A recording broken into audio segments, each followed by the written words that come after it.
for me, there's been a little bit of a letting go period of some of these friendships, not in a like we still get along and stuff, but there was a time where I was like kind of sad. I was like, oh, we don't see each other as much and da. And then I've come to a natural kind of acceptance and I'm okay with it. And I feel like I'm sort of back to that place where like my friendship should be the true organic. It doesn't have to be the Venn diagram of the location of the kids.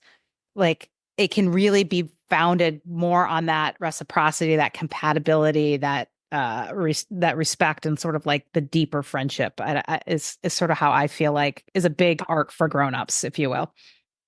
Hey, Nicole, what do you get when a former corporate CEO and a do-gooding executive walk into a recording studio? Well, Erin, nothing, because the two of us are usually on my couch or Zoom, because wine.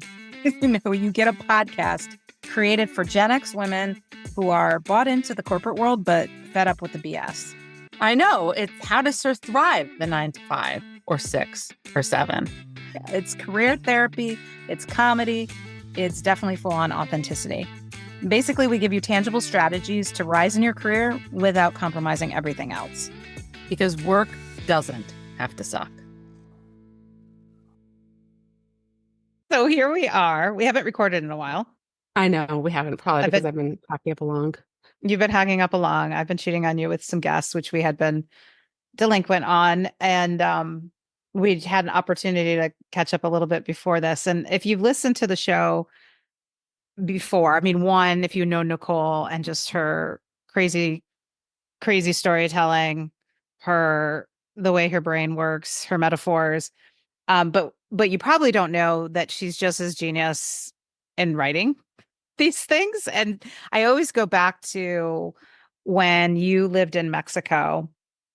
Tell this all the time, right? You lived in Mexico for the summer, I think it was. Yeah, it was the summer. And this was back in email. There was no social media. It was early 2000s. Yeah, it was like, it was mid 2000s. Late, yeah. Ago. Was it that one? This is the hook. This is my relationship hook with you, Erin. And she would write us emails, me and a couple other friends. And every time we would get an email, we're like, when is she going to write a fucking book? Like, this is unbelievable. Like, we don't know anybody else that can make us laugh this hard and tell us about their adventures and craft it. So I've always very selfishly been like, you need to write a book, right? Which is something you say to a lot of people, but to you, I'm like, no, you need to write a book because I want to read it. I was like, eat, pray, loving it before that was a thing, you know? Damn, I took my idea. And it's idea. You're like, you were too focused on the eating. A little bit of the praying and the loving. Exactly. I was like, oh, damn. I was like, all right, put that aside. No, you know what? Erin, like, the truth is, like, our relationship is so solid that, like, you can cheat on me with guests, or we can come in and out of this relationship, and I still got that hook from 20 years ago to pull off. And don't forget, like, the Jordan emails, the newsletters were also that also got you right. And maybe I'm mixing them together because no, they were equally as fundamental, I think, in establishing our rapport. Yeah. So I don't want to have to send you off to a foreign country, although you might be doing a little bit of traveling coming up to have some time to write. But you've been oscillating around book ideas for years because this is how your brain works and how a lot of people's brains works, right? It's like the title, the premise, and then you get excited about it, then you move on. But who do you serve? Like, and what do you serve? Yeah. What are you doing? What are you serving? Right. Because it's not just about you, right? It's like, what's the actual point of it? And sometimes things evolve, right? So I feel like I was just saying earlier that I feel like I've really landed on something recently. And I don't have it all fleshed out, obviously, but I actually feel excited about maybe putting some time and effort, pen to paper, fingers to keyboard, on something that is largely related to a sassy version of how to build solid relationships as a grown-up, right? Like, and I'm not talking necessarily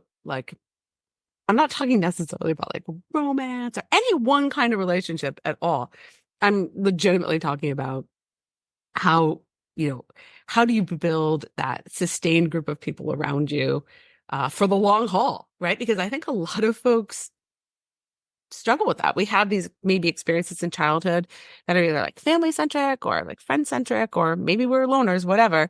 Then you go into this period of like adulthood where things sometimes become very hyper focused. And then you wake up at one point, you're having a fucking midlife crisis, or you're empty nesting, or you're, I don't know, lost 40 pounds on Ozempic and are feeling fucking great. And you're like, wait, there's a whole, new world. There's a world out there happening, and I want to be a part of it. And I think sometimes people feel like they have the tools to do that, and sometimes they feel like really like they struggle with it. Like don't know why they're on the outside. Yeah. Yeah, I love it. And the title, that the working title, we're not going to give you because, well, it's $1 million title and That's a we million can't dollar have title. we can't. We have to put Secret Service around it. Trust me, you will buy it simply for the title. Okay.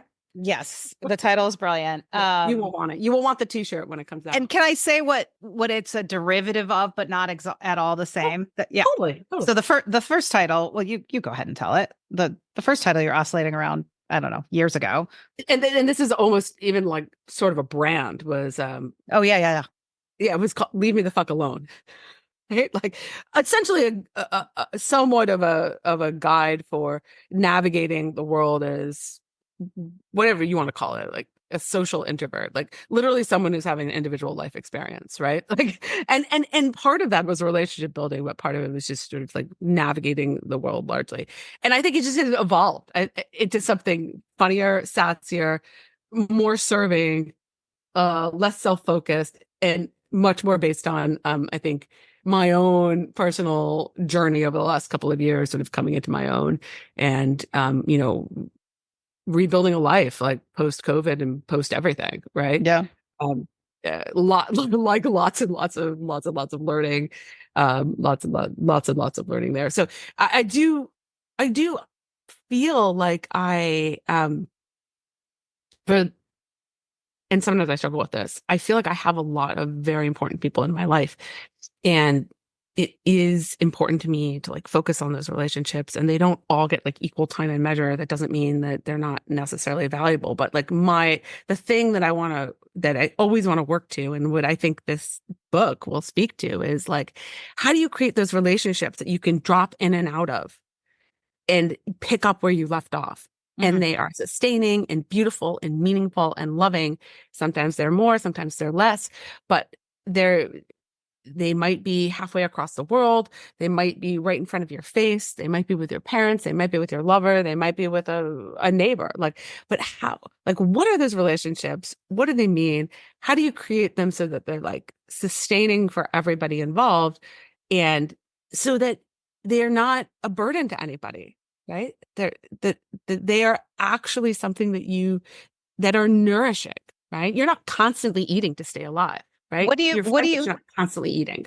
what do you think people struggle with the most as a grown up in the times we're in? What's the number one, pain point as it relates to relationships in general? What do you think that is? Um, I think it largely has to do with being a version of self-centered, that Mm, they seek relationships with mm, people to fulfill a void in their own life directly. So the direct need is I have a void, or I have an interest, or I want to create some sustained connection to serve me and my needs. mm, They do not think of friendship as a way of serving yourself by serving others, right? Like, mm, and they want people to, they want these relationships to function in a way that are actually incredibly transactional rather than being a gift, right? Like, I give you my time and love and energy, and it is beautiful and wonderful. And you do the same for me. But there's not necessarily a transaction. It's not a like, I did a thing, then you did a thing, or like I'm in your life, so you're in my life, right? mm. Sometimes things are uneven or unequal. It's like this inability to put friendship in the perspective. I call it friendship. It's all relationships, but Yeah, the yeah, yeah. inability to put relationships in that perspective of serving others before as a way of serving yourself, right? But and and treating them like they are, bringing them to a point where they're like truly self-sustaining, like putting in, like how to put in that effort to make them truly self-sustaining. I think there's just a lot of confusion about what that takes and how to do that and how to find the right people. Like Yeah. just because you want to be friends with someone doesn't mean they want to be friends with you, right? So it's that whole balance of really sort of putting yourself out there for the benefit of others. It's the gift of your time and your emotion experience, and then finding and then truly engaging in those things in a way that also give you nourishment and support. And then they build beautifully, right? Yeah. And they have so much value. I think there's so much to unpack just even to get to that point. Like I can picture 6, 7 chapters just about my own personal experiences in, in building new relationships, right? Because one chapter is going to be about like clingers, right? Like there's a lot of people who cling to old relationships in their life. And really understanding like, why do those exist? What value do they have? What kind of time and effort do you put in them? How can you evolve those? Or do you move on? Also, that expectation of like, you're in a place in your life where you're pivoting, right?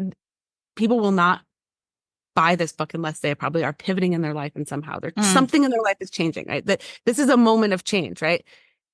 Understanding that like the people who got you here may not be the ones who are going to get you to the next place, right? So then creating space for new people. And what does that look like? And are those relationships based on things that are fundamentally different than the things that are based on your own life? Like I find Give me an example of what you think, let's say somebody, our age in their 40s, has, a friend that is maybe sort of not the reciprocal giving sort of ultimate relationship that you're trying to cultivate with sort of this handbook.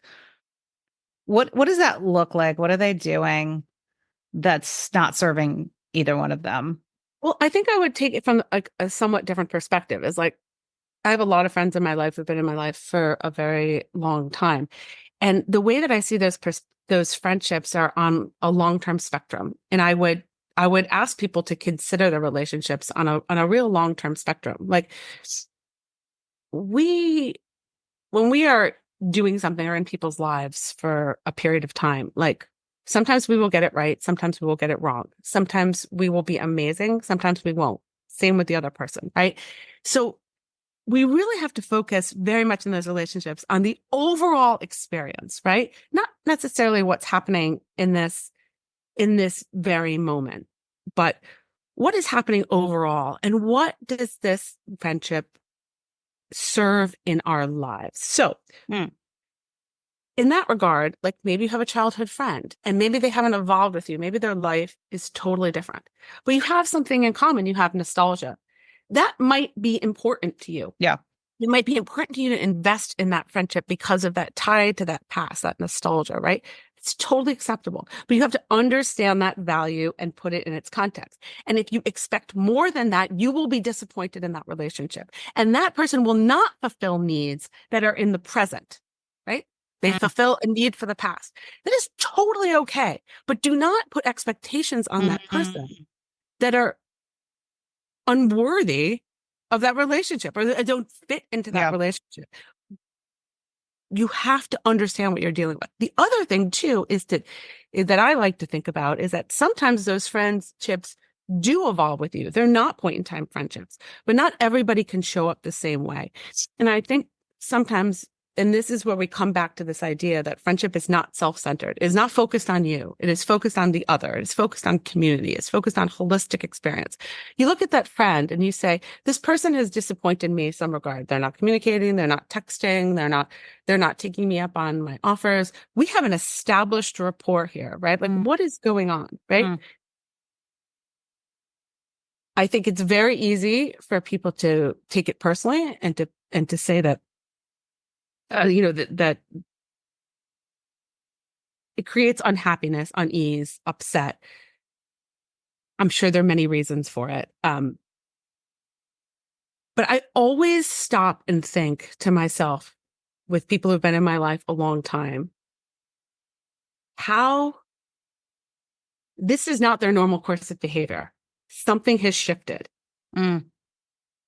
What can our relationship do to Mm. help them through this period? Instead of being Are they sick? self-centered, like, Are they sick? Are they anxious? Are they stressed? Are they going through something in their marriage? Is it a job thing? Is it that they're have amazing things going on and have other stuff going on? Like there's a reason for the shift, the short-term shift in your long-term friendship spectrum, right? Yeah. So when you drop into that relationship and you say, I have to, how is my relationship serving them? Because, Yeah. nobody owes anybody anything, Yeah. right? If I'm feeling neglected or unwanted or hurt or something, those are my emotions that I am in control of, that I'm putting on that friendship. So I need to jump in. I need to engage directly, clearly, have a conversation, validate what's going on, and then find out how can the relationship serve them in this moment. Maybe it serves by getting out of their way. Maybe it serves by saying, hey, you know what? Let me go pick your kid up on Friday so that you can do that thing you need to do. And then I'll catch you for 20 minutes afterward and we can have a hug and a beer. Like, it's amazing how sometimes when you just reframe the perspective, like the time perspective and like the experience perspective, how much more serving those relationships can be. Like, the minute I feel like I'm not getting something I need from a friendship, my immediate thought is, what has changed for them? Yeah. And how can I engage differently?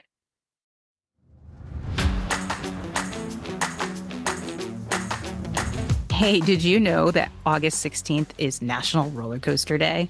It's so ridiculous. I freaking hate roller coasters. So whatever. But it is also National Authenticity Day on August 16th. And here's the coolest thing about National Authenticity Day. Besides, us being obsessed with authenticity, you can actually make someone else's day. And you don't get to do this very often. Every year, we, The Authentic Inc., the company that's behind this podcast, sponsors what we call the National Authenticity Awards. And it culminates on National Authenticity Day. And that's just when we recognize leaders, everyday workers, and companies that inspire the crap out of others with their authenticity. And you should totally nominate someone. I mean, can you think of a better way to give back to someone you work with than putting them on the grandstand of the authenticity goats? It's cheap, it's free, and it's such a great thing to do. So to nominate someone or a company, it's easy peasy. You just go to nationalauthenticity.day.com and click on the link in the upper left-hand corner. Nominate them now. So stop listening, go nominate.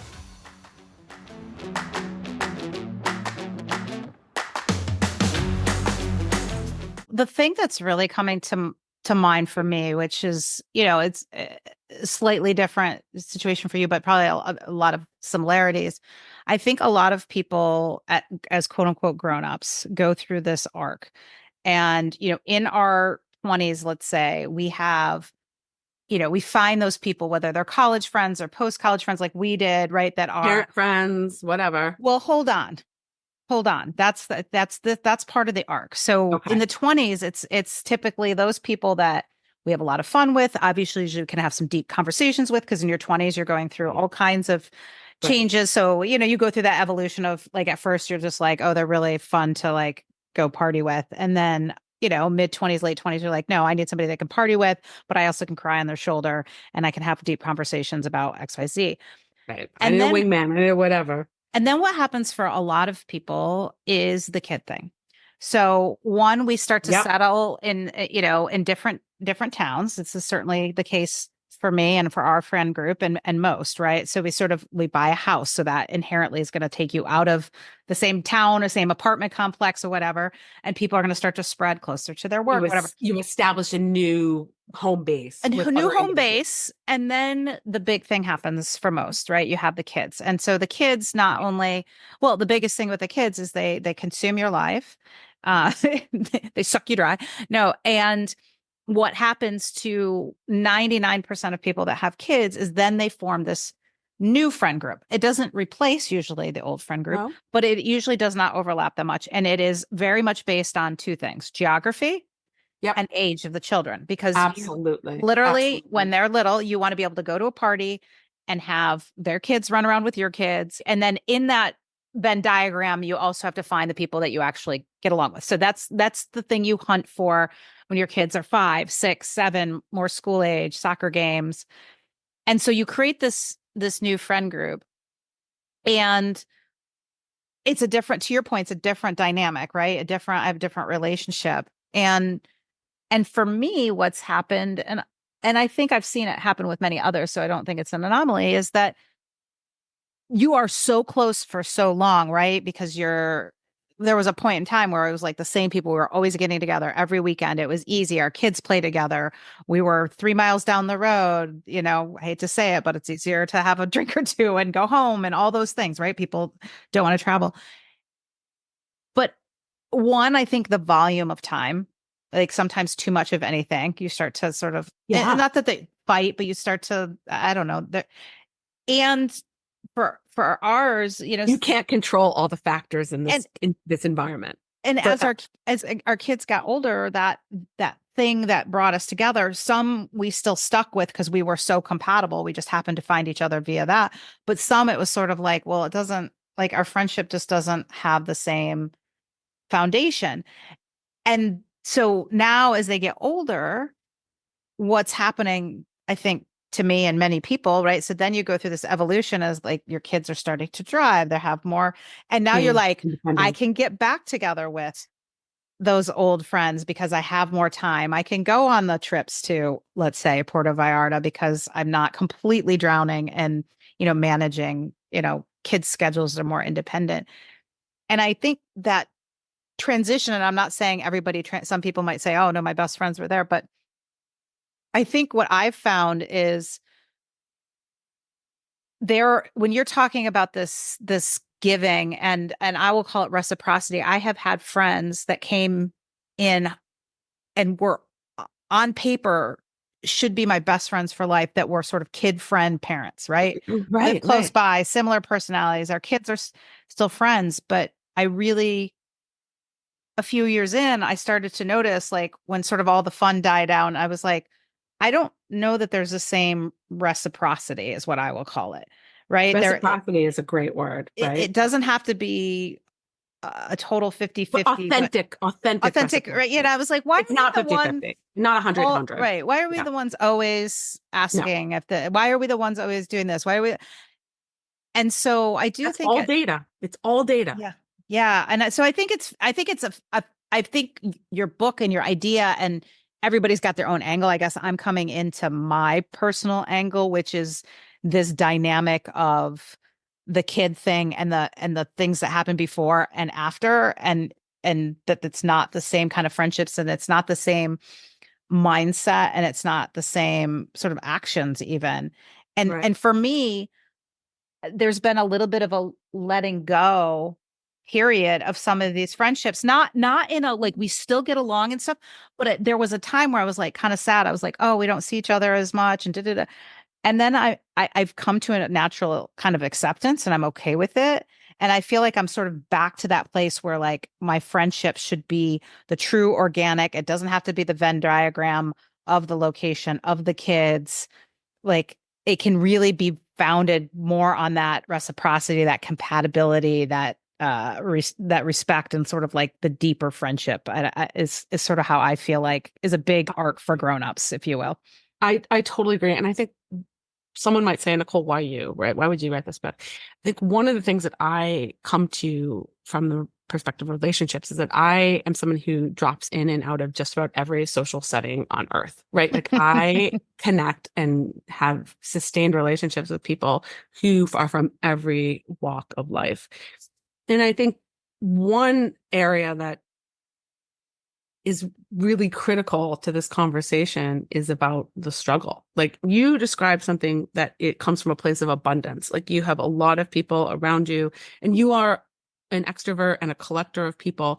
There's a lot of people who are coming to this from a place of scarcity, where they don't know how to start and sustain these kinds of friendships. They struggle with it. And I think there's a lot of really strong points that can be addressed, or just bring self-awareness. Also, people have false starts, and they don't understand why something doesn't take off. Or this is a big one, huge period of transition. You go through a divorce or a breakup, right? And you suddenly have to break up with your entire life. That's a big going through like the grief of changing relationships and changing life. Like that is something that I understand very, very well. And so I really want to talk about it from this place of abundance and also this place of scarcity. And how do you come to some place in the middle of equilibrium, right? Where you have a full and abundant community, whether that's 5 people or 1,000, but you also have a place where you're constantly seeking, right? You understand that that friendship and relationships are a long-term game. They are not. Yeah. They really are not point in time. Just in general, in your life, this should be a function of who you are. Building relationships is a function of what you do as a human walking around on this earth. So if you're not constantly invested in being a better friend, call it a community member, call it a neighbor, call it a lover, call it a mother, whatever it is, we're not constantly thinking about how to do that better and how your presence impacts others, right? And the gift that you bring, but also the way in which you bring it in service of others. If you're not constantly doing that, like you are missing out on part of like your role on this earth as a person, right? And we have to come back to the fact that like we don't control everything, but we control who we are and what we do and how we react to situations.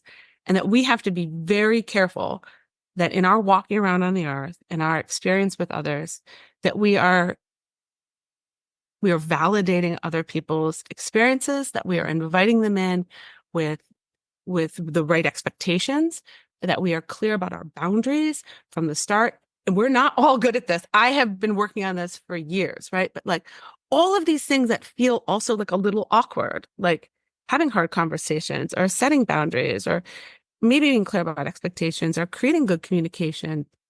Like it's amazing how far that goes to actually building long-term, sustainable, functional, awesome, dual serving relationships that are often fruitful, right? Might even create other friendships, a friendship tree, right? Yeah. For the long haul, because that's what you want, right? People are like, I don't have time for this shit. Like, I got 5 kids, I got a job, I got a husband, I got this, I got that. Those are all relationships. Like, you can start there. Well, and I don't even think I could see that be the natural. Like sometimes I'm just overall in time, but I'm just thinking about our friendship. Like if I think about, I'm not saying it's perfect, but I think it's pretty damn good. We come in, like some days we text each other 32 times and sometimes we go a week without checking in and then we record and, right. Whatever. I mean, but we have great communication. We have terrific fundamentals. But I don't feel like it's time consuming or exhausting because I think and here's why. That is such an important Here's why. word. This is going to be shocking. Here's why I don't think it's exhausting.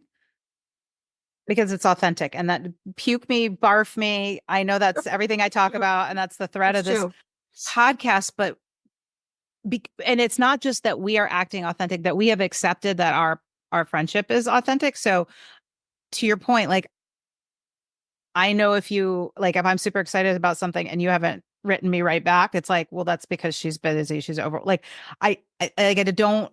There's grace. Or what? There's so much grace. There's so much grace. And then there's also like a permission that is you do what is best for you, whether that's the texting, the going out together, visiting, coming up to the house, whatever, and vice versa. So I think it's a big piece of it. And so to sort of combat the, like, it's exhausting, I think the best way to make it not exhausting is to have that grace. And I don't know how you do that other than find the right people and maybe have the conversations about that, or write a really good fucking book that changes everybody's mind and starts to have them operating maybe a little bit more like you and I do together. Do you know what one thing, and maybe this is a bit of a punchline, a little preview, a little pre-read that everybody's going to get, is that one of the things that really, really helped me is that I started listening to the people who didn't like me. Or maybe struggled with me. And Mm. I started listening, or the people that I was in a relationship with who left me. Like, Mm. I really started to listen to what they said. I stopped acting like the victim. I stopped getting defensive. I stopped defending myself and maybe invalidating their feelings by constantly defending myself. Mm. I started to listen to what they had to say. And let me tell you, like, your friends will lie to you, but your enemies won't. Mm. Boom. I Boom. learned a lot from them. They gave me gifts that I cannot, like, I'm going to write a chapter, like, that laid out to each and every person anonymously how they helped me create better relationships because they didn't like me Mm. or didn't like something about me. And they had the balls to either call me on it or share some feedback. And in the moment, these things don't feel good. They feel Mm. other people are far from perfect. They say things that are terrible. They say things in the way that are wrong. They say things that are meant to be hurtful, right? Or degrading or humiliating, shameful. But there's so much data there. There's so much information. Mm. And, you can take a step back and process that, right?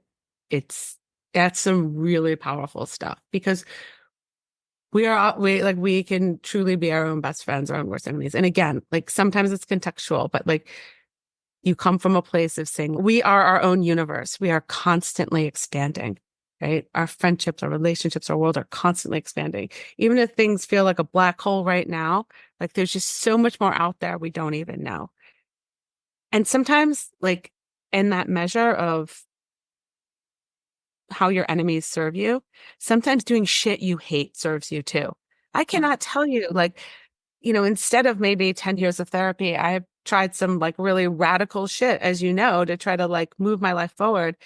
And in doing things that are like were scary or uncomfortable or shitty or stuff that I hated, like I've now created some of the most like important sustained relationships that I have that like nourish me in really specific ways. Like, whether it's the yoga or the art or like I did these things from a place of like hurt and fear and feeling a loss of community. And now all of a sudden I'm like, oh my God, like these are places that I just, never would have walked into otherwise.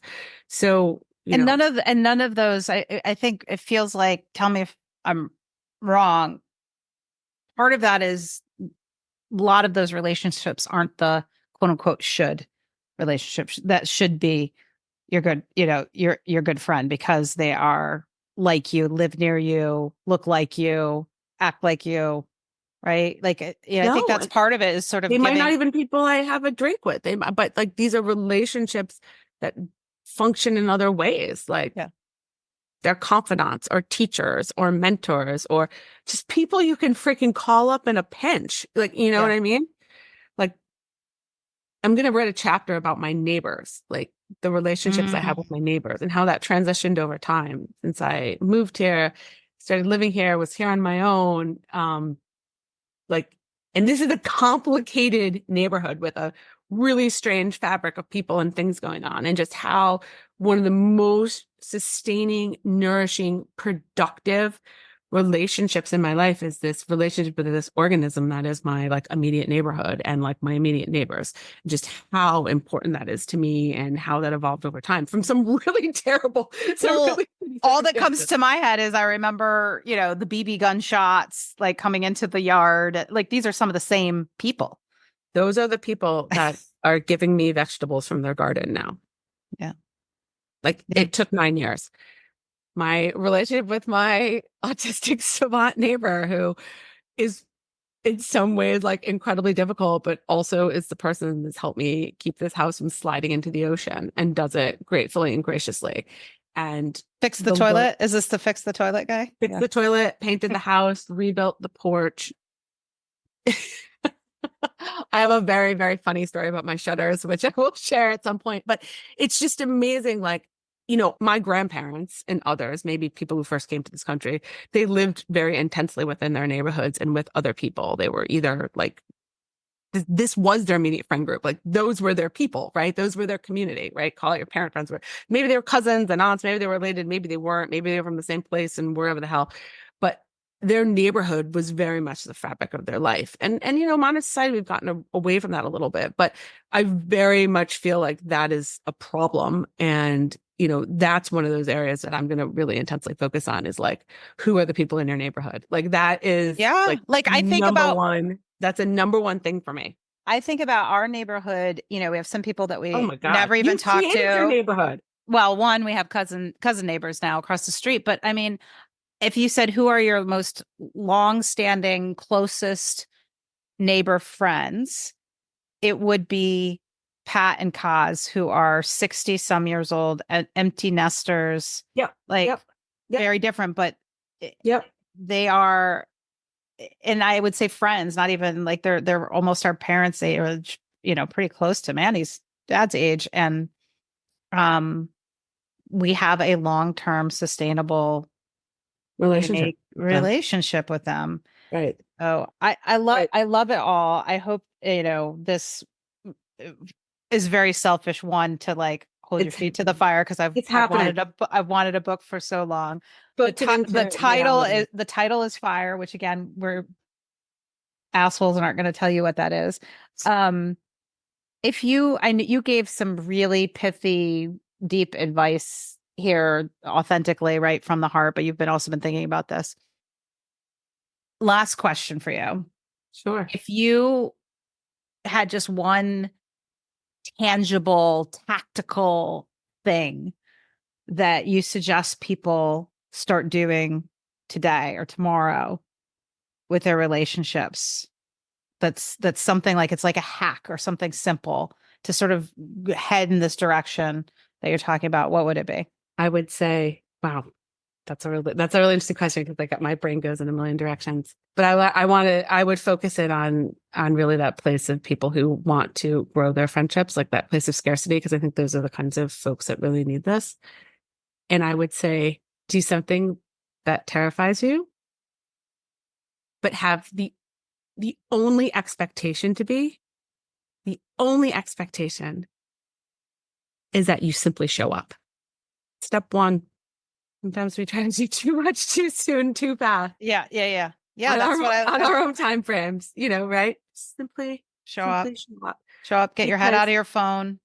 Have a conversation. Familiarity, just being present, often creates a measure of comfort and commonality. Yeah. Right? Keep showing up. You are a unique person outside of what you do in your life and who your children are or not, and you're married or divorced or what age you are, like how your gender identity or your sexual orientation or your race, like you are so many, many, many things. And there's so many people in the world that are deeply craving to know you. They don't even know it yet. So let them crave you. Ugh, so good. So good. Well, I know I crave you on a regular basis. Crave you too. Thank you more than pizza. More than pizza. Oh, I'm now in a whole new stratosphere. I love it. I mean, thank you, listeners. Like we wanted to do something a little bit different, and Nicole was sharing this with me, and I thought, you know what? Both the message itself, of course, right? That's always the, I don't know, expected overt thing. But I think a lot of times we just share stuff, especially when it's episodes of her and I, that we want you to take your own adventure through this, whether that's, oh, I've always thought about writing a book and this is inspiring of how to, start thinking about that, or I've always wanted to do XYZ. So like, let your mind wander, and hopefully this will inspire you, beyond relationships as well. And I'll leave you a quote from one of my very good friends who I absolutely adore, said to me, Nicole, my key for friendship is this: drink slowly and love long. He's getting a dedication. I love it. I wish I would have known that one in my 20s. I probably could have drank a little slower. Me too. Exactly. I had that reversed. Oh, I love it.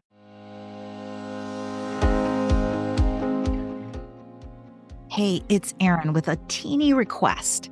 If you have ever gotten any value from this podcast and you'd like us to stick around, plus you want it to continue to grow so we can kind of swindle bigger and more knowledgeable guests to join us and to keep providing you with tangible and inspiring actions you can take to achieve the career and life you deserve, could you please just take 1 minute to leave us a rating and a review?